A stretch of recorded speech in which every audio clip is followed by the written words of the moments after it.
নমস্কার বন্ধুরা, আপনারা সবাই কেমন আছেন? আমি খুব ভালো আছি। আর আজকে চলে এলাম নতুন একটি মিনি ব্লগ নিয়ে। তো আজকে দুপুরের মেনুতে ছিল বেশ কয়েকটি আইটেম, আর খাওয়া দাওয়াটা বেশ জমিয়ে হয়েছিল। তো এখানে রান্না হচ্ছে কাতল মাছের কালিয়া, খুবই টেস্টি। আর হয়েছিল পালং শাকের ভাজা, আর করা হয়েছিল সব মেশানো একটা সবজি, যেটাও কিন্তু খুব দুর্দান্ত হয়েছিল। আর আজকে সবথেকে আকর্ষণীয় ব্যাপার ঝিনুকের মাংস, আর যেটা করা হয়েছিল ধনিয়া দিয়ে খুব রসা রসা করে। আপনাদের কেমন লাগে আমি জানি না, কিন্তু আমার কিন্তু বেশ দারুণ লাগে খেতে।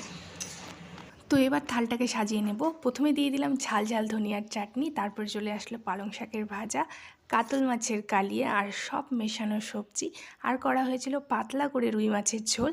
আর আজকের সব থেকে আকর্ষণীয় রান্না ঝিনুকের মাংস। আর এই মাংসটা আমরা কেমন করে রান্না করলাম সেটা অবশ্যই আপনাদের সাথে শেয়ার করব। থালটা দেখে আপনাদের কেমন লাগছে আমি জানি না, কিন্তু আমার কিন্তু আবারও খেতে ইচ্ছে করছে। আপনাদের কেমন লাগলো অবশ্যই কমেন্ট বক্সে জানাবেন। যদি ভালো লাগে তাহলে লাইক, শেয়ার, কমেন্ট। আর আপনাদের সাথে